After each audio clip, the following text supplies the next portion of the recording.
Hello and welcome to the Churros Tácticas podcast. This is your host Kiyan Sobhani, joined by my co-host Diego Lorijn on a Tuesday for our listeners.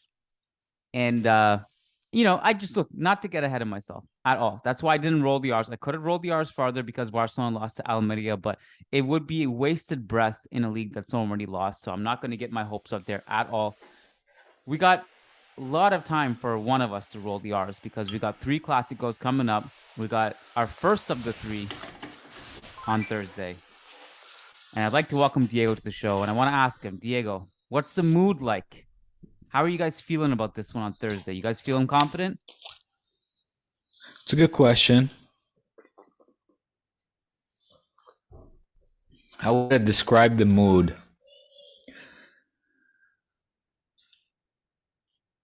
I would probably describe it as cautious. What used to be cautiously optimistic, I think the last time we spoke about this, Kiyan, at least from a personal perspective, now I'm just kind of cautious. Certainly not. We've had a dip. We're not peaking as we were, say, during the Spanish Supercopa times, where we were, undefeated for 18 plus game. We had a chance to go at this point 20 plus games undefeated, but that's in the league, of course. Something that hasn't been achieved, and in fact achieved the highest point tally in the history of Barca. Can you imagine? This could have been the best Barca in terms of point tally at this point in the season in the history. That's pretty crazy. It wasn't achieved. But you think of the teams like, the Peps, the Clives, the Dream Teams, the Rijkaard's teams, Luis Enrique's teams, Tito's teams, and to think that Xavi is keeping the pace with those guys, it kind of puts this moment in perspective, meaning like, look, we lost now against Almeria, we're coming off a loss and an elimination at the hands of Manchester United. We have the Copa clash coming up against our most fierce rival, historic rival. It's another Clasico. It's another chapter in the book of Clásicos, and that's always special. And you need to be your best. Right now, we're not coming in swinging. We're coming in after 2 definitely disappointing and painful defeats. So what better stage to bounce back on or from than a Clasico in semifinal of the Copa del Rey? But it's the mood is cautious, I would say, I guess, Kiyan. Isn't it interesting how the results, like you mentioned, all those potential record-breaking numbers that could have happened. Isn't it interesting how results can be so good for so long, but then all of a sudden, one little tweak, something happens. It's almost like sometimes the train, if it's not on the tracks perfectly, if it just something goes to the side, that's all it takes for it to be derailed.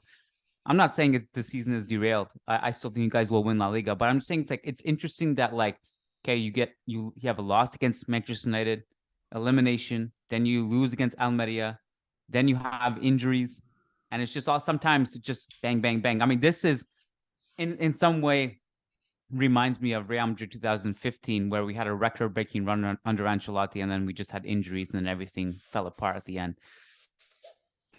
So it's I know you can only use certain words. You use the word cautious for this one because it's the free podcast, but I certainly would say there's a twist in the morale from the Super Cup final, which feels like a long time ago now.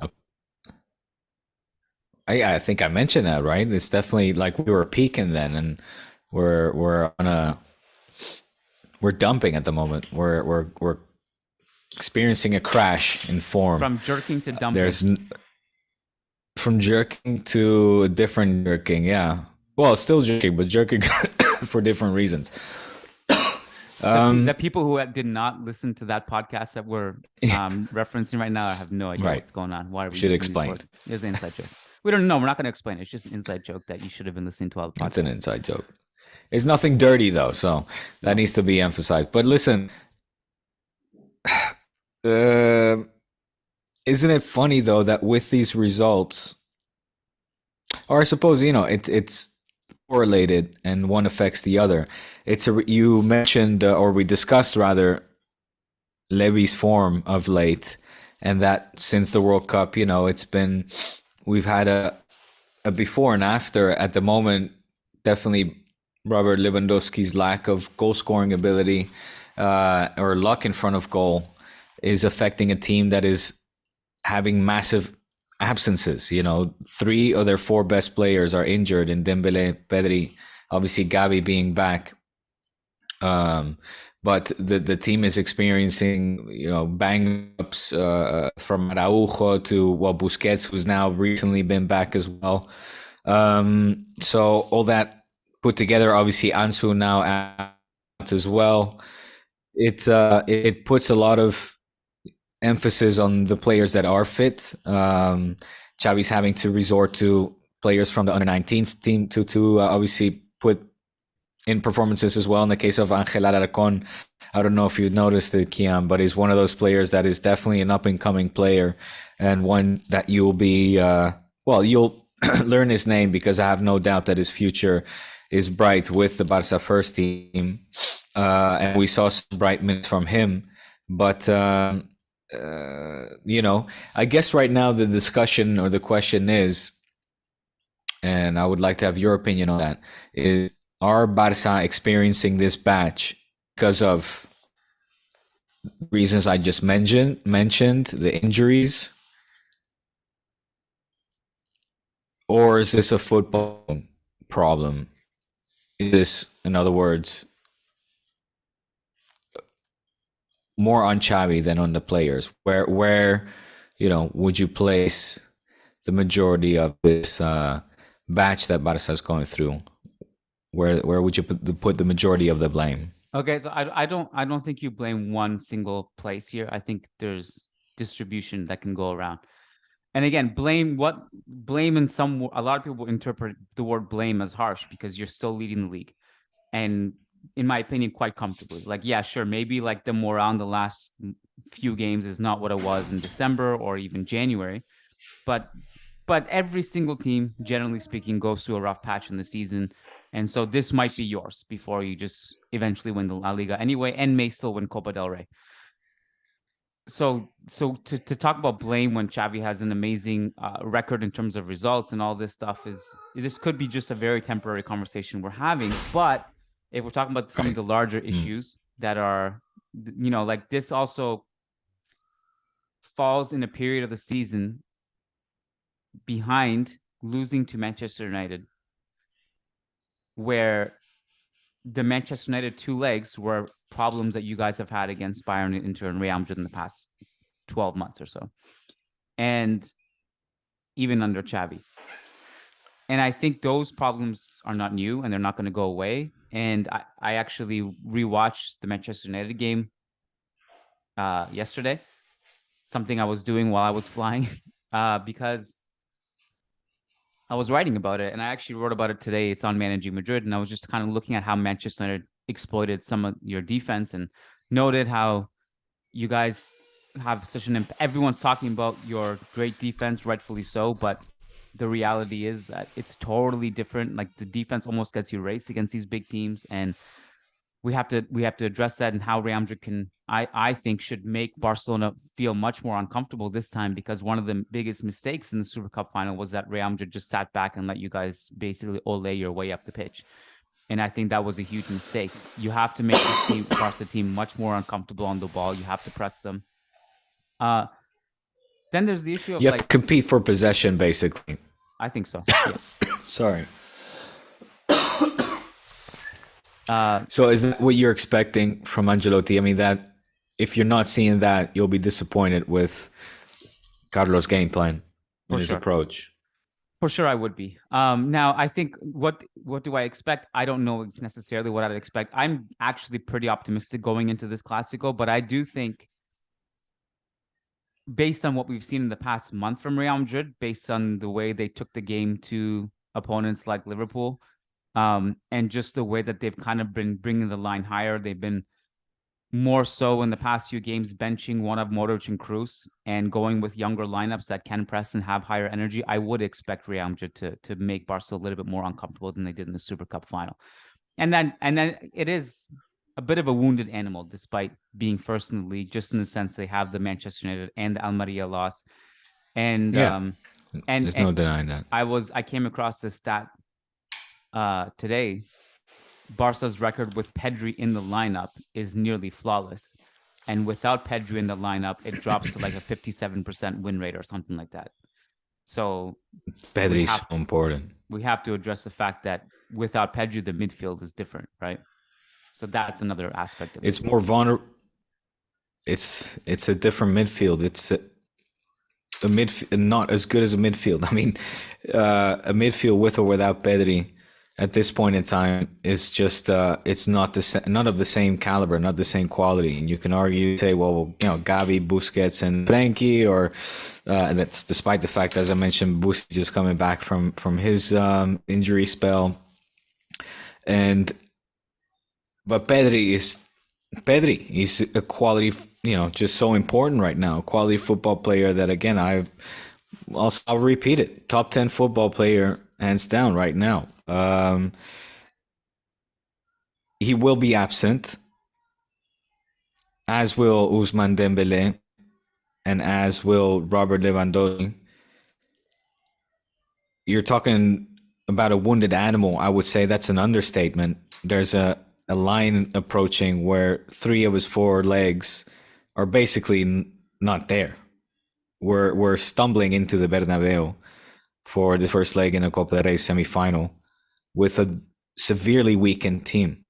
And there's no knock on the subs, but it is realizing being, the reality and giving recognition to the obvious. And that is, we're coming in hurt. We're missing our best players, and it's a bummer. So the obvious advantage at this point, for so many reasons, it's a home game. Madrid is a team that if they smell blood, they pounce on it. I've been showing that time and time again and repeated to do so. Not feeling optimistic at this point, man. I don't know. When I say cautious, maybe I was giving an understatement there. Well, who was can you give us like the official update on Araujo? And I mean, Pedri we know is out. But Lewandowski, is he for sure out? Didn't he have a chance? The official statement is not for sure. Yeah. Unofficially, it's for sure. Okay, and Araujo? Maybe we should edit that out. That's not something that I would have put on Barca News. That's for sure this afternoon. I gotta edit? Oh, man. No, fine, don't. But just don't take it as official. I shouldn't have said it. Well, because it's not, and that's the truth. It is not official. Okay, and what about Araujo's not official. Okay. Yeah, so he's knocked up. He's banged up.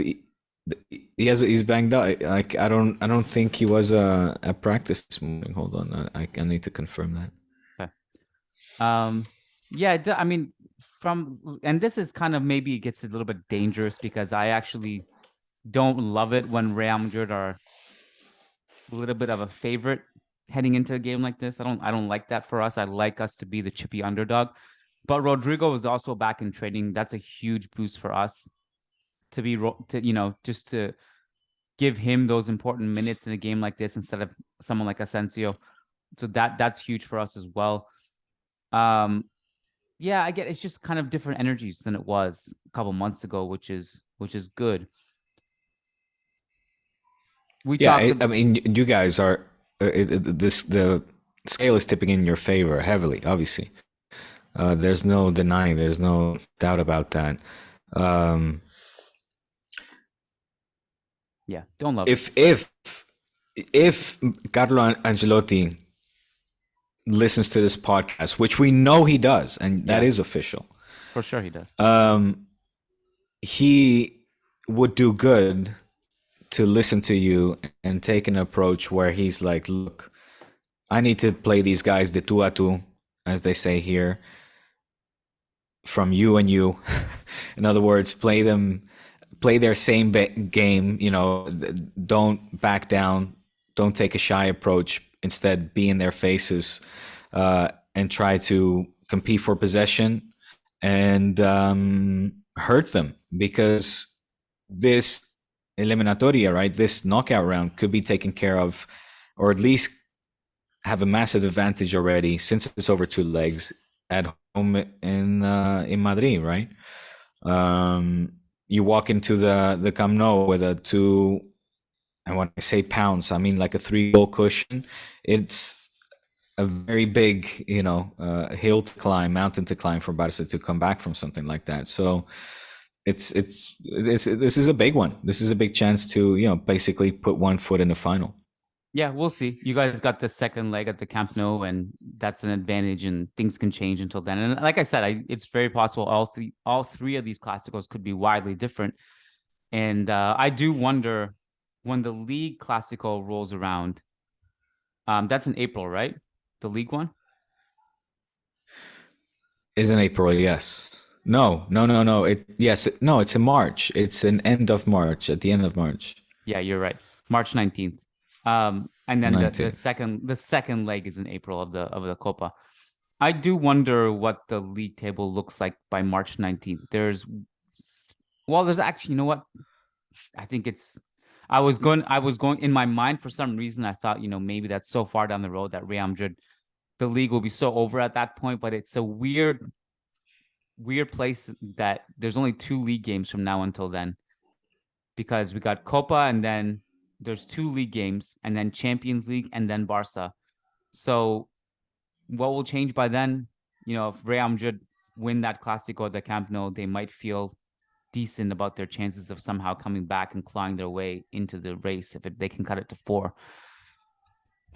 So where I was going with this is that maybe they rest some players in that Clásico. They don't play their full strength 11, but I don't think that's going to happen. I think they're going to play their full strength 11, which is weird because it's 4 days after Liverpool. It's a tough schedule. But you guys, this is the thing. You guys, listen, man. I'm telling you right now, Diego, if you guys mess this up and don't win the league, shame on you. No Europa League to worry about, no Champions League, just focusing on all these league games and playing your best 11. Yeah. But it does beg the question.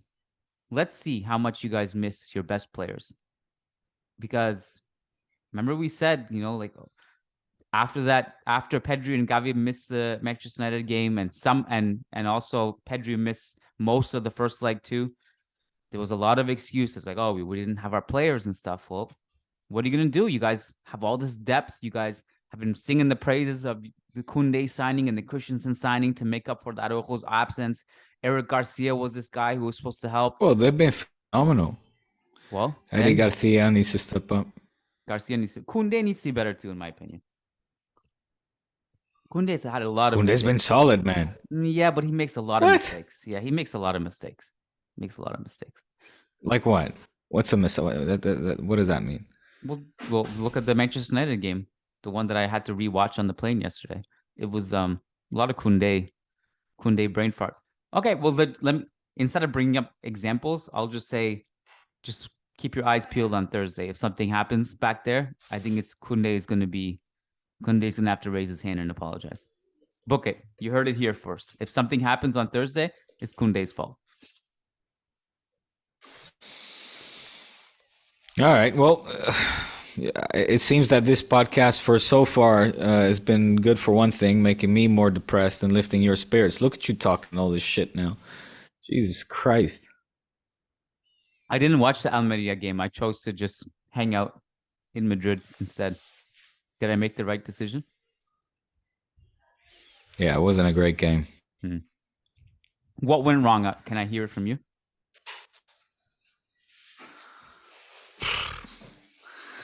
Feels like ages ago, Kiyan. What went wrong? I feel like I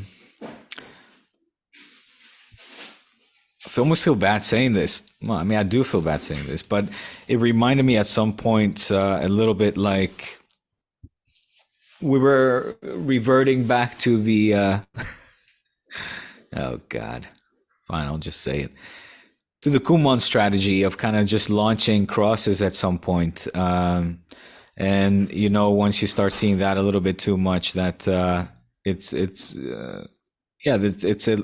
you're going a la desesperada, right? A bit of desperation, or a lot of it sets in where you see Ronald Araujo being kind of the go-to point, and that's not to say he doesn't have good goal scoring abilities, and he definitely does. And I mean, like many defenders, Gerard Piqué comes to mind, Sergio Ramos in the case of Madrid, were great options offensively and to score goals. It's just that I understand that it's still very difficult for this team, especially without their best players or those being in top form, to find ways to break down teams that just defend in very, very low block as a unit. It is very difficult for Barca to find opportunities and ways to generate good goal scoring opportunities in those types of situations. You can call it a plan B or whatever it might be. I mean, we've had several similar criticisms of this nature about coaches in the past, and I understand that it's a difficult, more difficult thing to do or to say rather than to do, and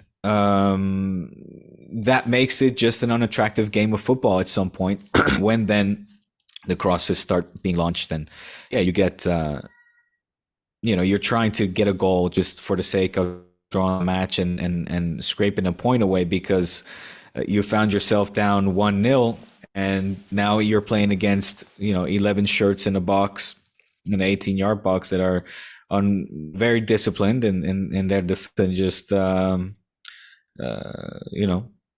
that's it. I mean, it's not it's not fun to watch, definitely not. And if in the end you can't even get a goal out and instead lose 3 points and missed opportunity to capitalize on the fact that in the Madrid derby the game ended in a 1-1 draw.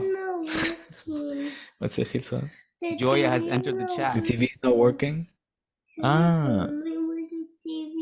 You want to help you with the TV? I understand, because Mama just to pick up Lorenzo from basketball, right? That's why you're coming upstairs. You know what? Can Diego, you go do be you a want? dad. I can fill in. You go do the TV Can you? thing. Okay. Yeah, thanks. I got some stuff to say. All right. Thanks. So all this conversation with Diego so far has been a lot of, I got to catch myself in some way, because I think it's been a little bit too much. Oh, Real Madrid are going to beat Barcelona now. And the reality is that, it's not necessarily going to go in that direction, and possibly far from it. And we have to remember that Real Madrid are not coming in this absolutely flying. I mean, it is if you were just coming off the Liverpool win, but you just did come off a game against Atletico where you did struggle to break down their defense, and you also made some poor decisions, and you still can't defend set pieces. So there's a variety of things that Real Madrid need to improve on from that derby game too. And we did that post-game podcast, as I'm sure you guys have listened to it by now if you're a Real Madrid fan. And I think there were a lot of things that could be criticized. But then I guess that begs the question, is that are Real Madrid really the team that would let a derby like that affect their morale? Because I don't think they were in it as locked in as they should have. And it's actually a criticism. It's not something to justify how they performed. Ancelotti himself said they needed more intensity in that first half, especially. And, I suppose the counter to all that is this is a different competition now. It's a Copa. It's not a league that you're behind in. And maybe you're just going to be locked in differently mentally. What I am very curious to see is that how Real Madrid juggle these upcoming games in terms of their full strength 11. I suppose a lot of it will just come down to who's available.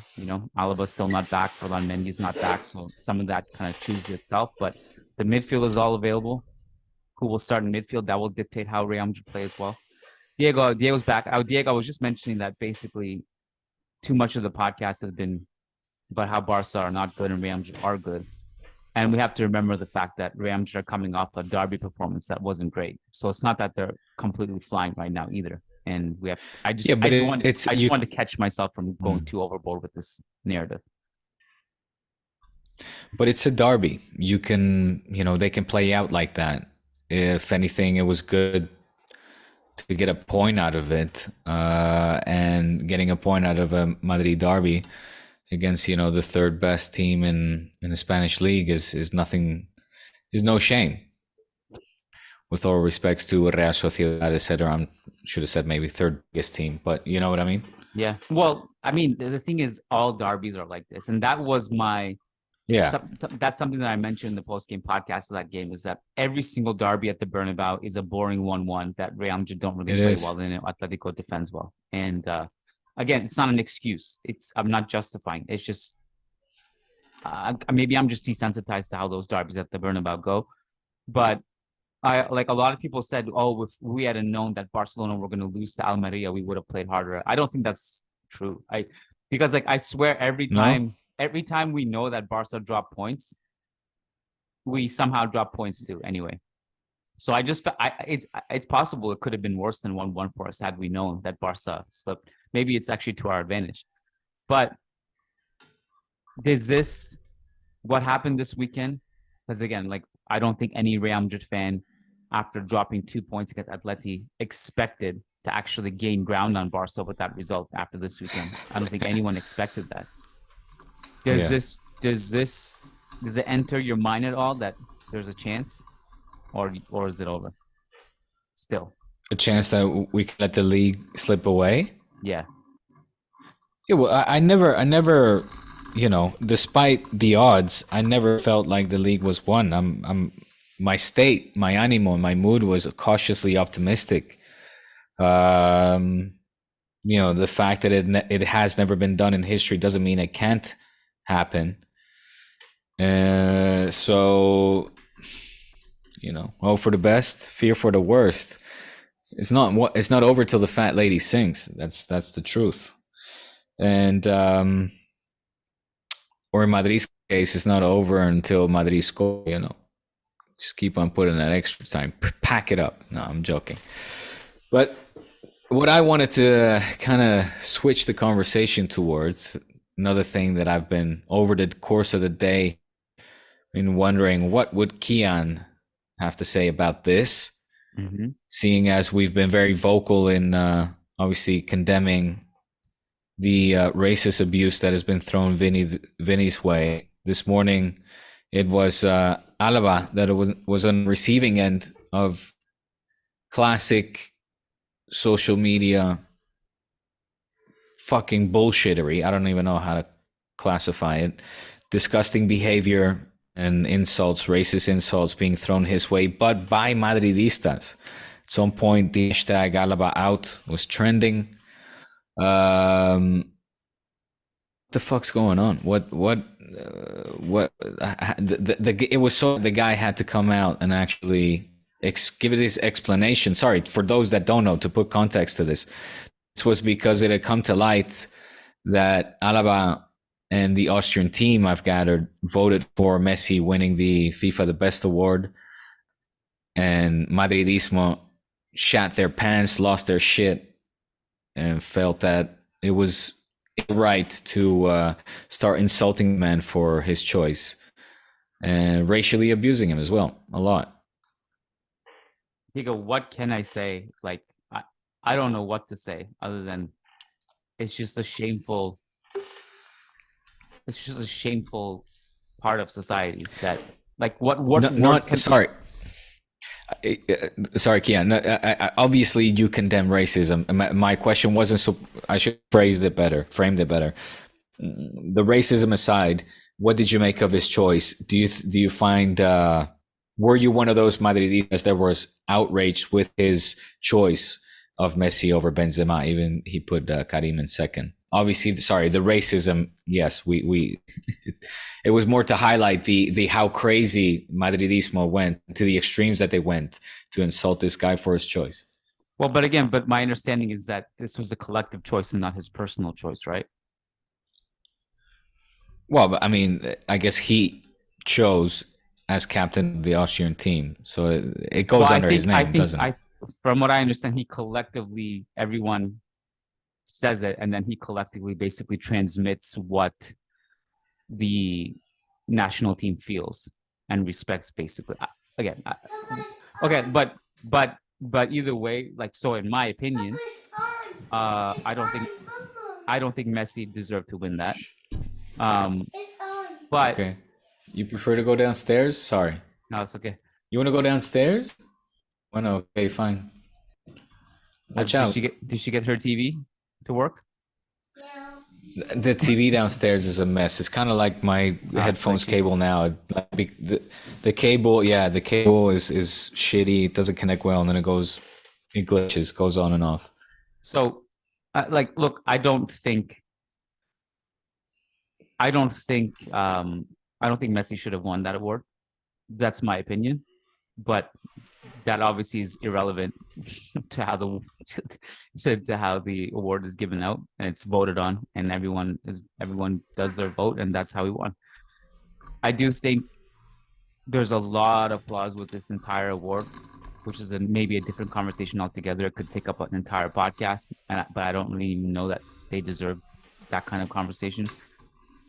I think if Alaba had that personal choice, which I don't know if he would have actually had that personal choice if it was just his one single vote, I think it is pretty strange from a PR standpoint to vote for someone who's not in your team. But even if that was the case, let's say quote unquote worst case scenario, he truly believes Messi should have won the award and wanted to vote for him, there's nothing wrong with that. Who cares? Like, so to me, this was it's a non-story. It's a story that should not have been a story. And then it became a story. And then a bunch of racist assholes came out. And that's where we are. And I hate it. I wish there was a way, Diego, to systematically punish racists on Twitter or any social media platform who hide behind anonymous profiles. If it were up to me, you have to be on social media, you have to have a verifiable identity to join. You can't join anonymously. That's how I would do it. You have to join anonymously. You can have an anonymous name. Sure. Public can't know you. But in the back end, like, your ID has to be attached to it. And then when there's a racist comment, the police have the ability to go in and see who it was and actually punish that person in real life. I think that would clean up a lot of the mess we see online if we had that accountability. That's what I would do. It's insane how I don't understand it. I don't understand if they're kids or if they're just adults who are completely brain dead and are operating at a subconscious level and are just completely, I don't even know what the word is, but they're just brain dead, basically operating on this earth. To behave like that and then actually talk to another human being like that, that's got to be held accountable somehow. It's idiocy. I wish there was a way to systematically punish these people. And a non-story, in my opinion. Everyone has their opinion. Some Madridistas are outraged about it. It's not me. But if this non-story became a story, and then all of a sudden it became an issue of racism, which is insane to me. How did this happen? How does any of this happen? Yeah. No. So yeah, I don't know, man. It's crazy how I think you described it well, the way it kind of just started as nothing and then became something and then became actually something that was very, very ugly, and again illustrates and highlights sort of how we are as a society. We get together and the mob starts taking over and they feel that they're in their right just to talk to anybody in any sort of way. It's sad, man. It's very sad. It's disgusting.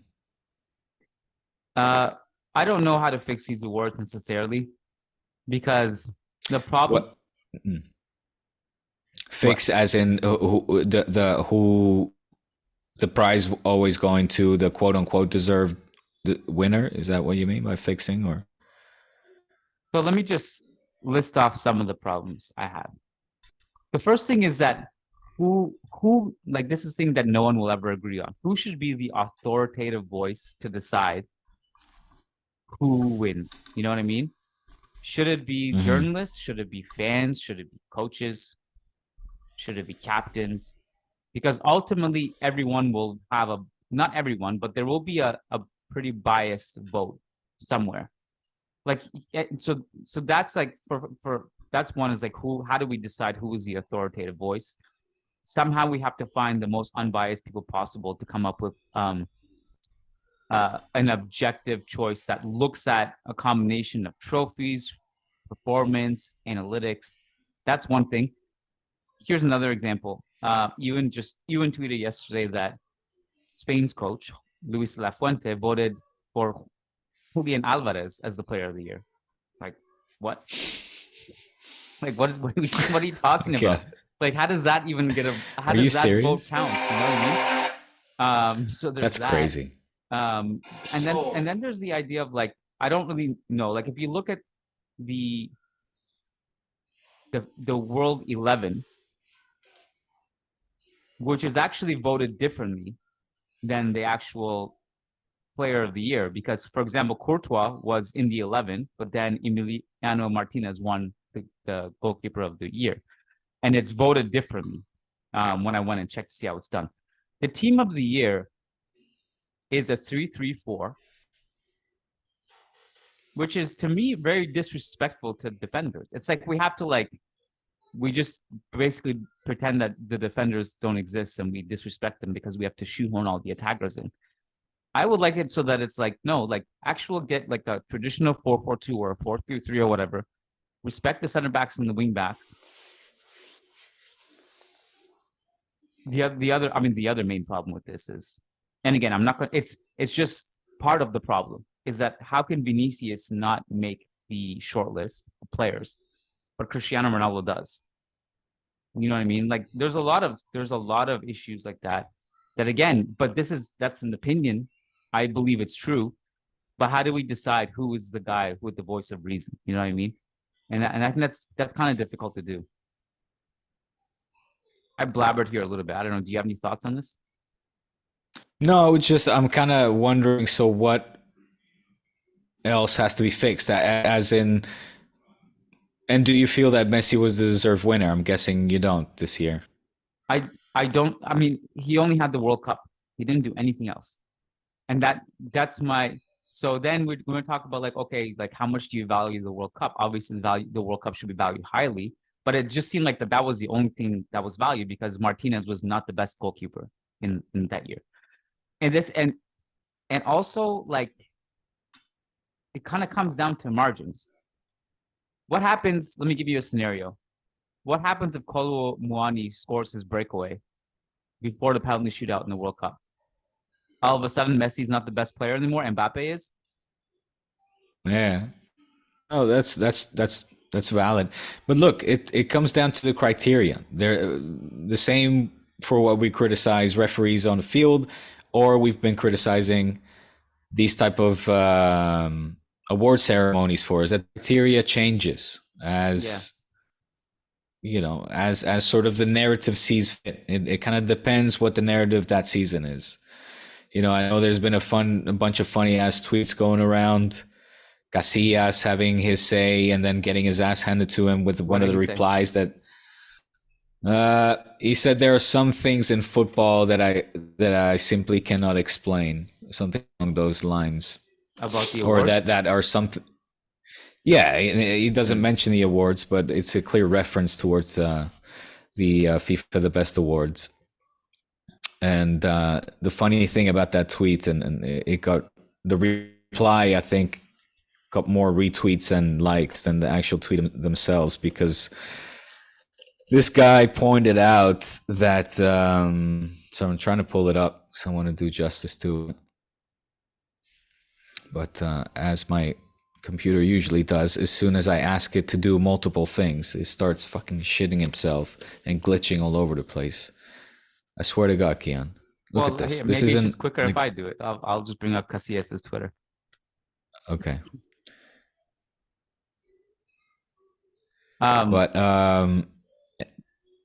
So yeah, so just to drill home the point I was trying to make before, the criteria changes according to whatever narrative seems to be hot, whether it's the World Cup, whether it's Champions Leagues, or the amount of goals scored in a year. Here, yo hay cosas que no entiendo de esto de los premios de fútbol.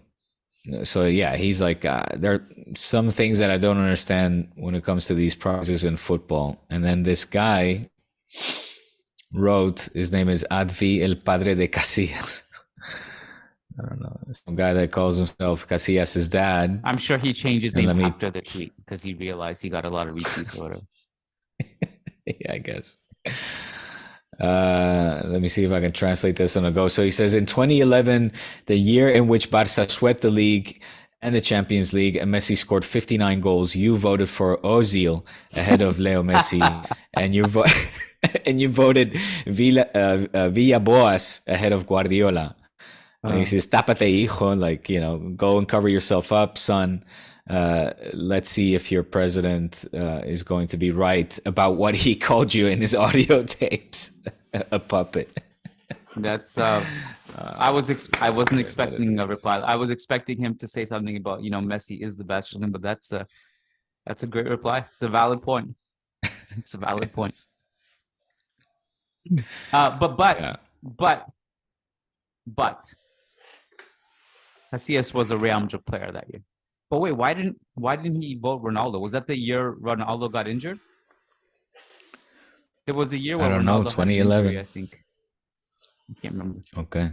Yeah, but it wasn't. But that's strange that he voted Ozil and not like another Real Madrid player. Anyways, but that is kind of like, that part of it is a bit of the pressure of, if you're a Real Madrid player, you vote for Real Madrid player. If you're a Barcelona player, you vote for Barcelona player. This kind of goes back to the, in some part. Yeah, I guess. But then, yeah. But then you should be free, like you just said, free to vote who you want to vote for. And Alaba was free in his right to vote for Messi. By the way, moving on to the next topic. I have a topic I do want to point out, and I do want to also bring up, but just because we have 8 minutes, you go first. No, I put out a tweet, and I don't usually put out tweets or virtue signal, excuse me, or tweet in other languages other than English. But I felt like I had to tweet out this morning the fact that the only newspaper, Catalan, it's a Catalan newspaper, the only newspaper in Spain out of the big four, AS, Marca, Mundo Deportivo, and Sport, it was L'Esportiu that dedicated its front page to the only and first time back-to-back winner of the FIFA The Best award. Sorry, I should say female player to have won a back-to-back award. And, still the first only Spanish player to be smashing records. I mean, it's now back-to-back Balones de Oro, FIFA awards, the UEFA Best Player of the Tournament awards. Alexia Putellas, despite the fact that she's been injured and off the field for too long, hopefully she will come back soon. She's still, killing it out there and getting recognition for a fantastic season last season, where she nearly won it all with team and individually. Scored 34 goals in 43 games, but just a fantastic football player that the Spanish press is not giving enough, Spanish and Catalan press is not giving enough attention and credit to. It was a failed opportunity, I feel, to put her on the front page. Instead, Sport talked about Lewandowski's injury and dedicated the little bit above to her. And Messi, Mundo Deportivo was the closest. They split their front page between Putellas and Messi and just said best. But then AS and Marca, they were AS. Their front page was Marcos Alonso in some bullshit interview about his upcoming season with Aston Martin, and Marca was Leo Messi, if I remember correct. So it's a shame because, this is a Spanish player. Had it been obviously one of the male players of the Spanish team, that player would have been splashed all over the front page, not to say Karim Benzema or, failed opportunity for both Catalan and Spanish press. Great point. And I think, so there's a couple things on this. One is that there was some confusion because a lot of people were upset that she won it because she didn't play. But to clarify, the women's award was for the previous season, and that's why. Yes. 2001, 2022, just to clarify that. So it was a deserved winner. And the other thing is, unfortunately, people look at clicks, and what gets more clicks, is it Putellas or something else? But I agree with you. It's a missed opportunity to, I think, send a great message and also put out something important for. I agree with you on this, 100%. I wanted to bring to your attention something very quickly. I don't know if you saw this on social media, but on Twitter, something went viral, and it was some random guy's tweet about the English Premier League's all-time 11 is by far the greatest, and no leagues would even come close to it. And I just wanted to bring this message in case anyone who actually believes this is somehow true. La Liga's third team would comfortably beat the Premier League's first team. And I quickly, without even thinking, without even doing any research or thinking, I put together quickly 3 teams that would easily beat any Premier League team. And that's and I omitted a million La Liga players. So I'll just list them off. And by the way, the point of this exercise is not to argue who was better, Modric or Xavi or Iniesta or Cruz or whoever. That's not the point of this exercise. I don't care if you disagree with you. The point is that all 3 of these teams would beat the Premier League. So whether you think that someone on team 3 should be on team 1 is not the point. You're right to think that if you want, but this is quickly off the top of my head 3 teams. Team 1, Casillas, Ramos, Koeman, Alves, Roberto Carlos, Busquets, Modric, Xavi, Cristiano Ronaldo, Messi, Ronaldo Nazario. Team 2, Courtois, Hierro, Sanchez, Carvajal, Marcelo, Redondo, Iniesta, Zidane, Di Stefano, Johan Cruyff, Luis Suarez. Team 3, Ter Stegen, Gerard Piqué, Carlos Puyol, Chendo, Camacho, Casemiro, Xabi Alonso, Toni Kroos, Ronaldinho, Diego Maradona, Karim Benzema. And I literally omitted people like Kubala, Fento, Raul, Figo, Laudrup, Romario. I didn't even barely thought about this. It's not close. The only league that would actually put up a fight is Serie A, actually. Serie A has an amazing all-time 11. They do. I needed to get that off my chest. I made my blood boil. These kids have no idea what they're talking about. Good. You should cut this in a clip and then tweet it at the guy, or just put it out there. That guy doesn't deserve a reply. Hey, by the way, Angelo is not getting in touch with me. I need Angelo's deeds. Angelo's either not watching the podcast all the way through, or I don't know. I need to get in touch with you, my friend. Well, maybe we should get in touch with him instead of just announcing on the podcast and hope he's listening. I felt like I've asked you for his details, but you're not sharing it with me. You don't want to share Angelo. I don't think that's true. No, I'll do it literally right now. I gotta log off, bro. Good chatting. So you and I will be back. Yes. Is it on Friday? Friday, yes, sir. Day after Clasico. Okay, wait. So, I need to talk to you off air about it, actually. All right. Either way, that's Patreon edition. If you want, one of our salty thoughts after the Clasico. One of us will be salty. Patreon.com/Churros y Tácticas. That's where you'll find it. Diego, thanks, my man. It was a pleasure. Chat soon. Thanks, dude. Yep. Peace.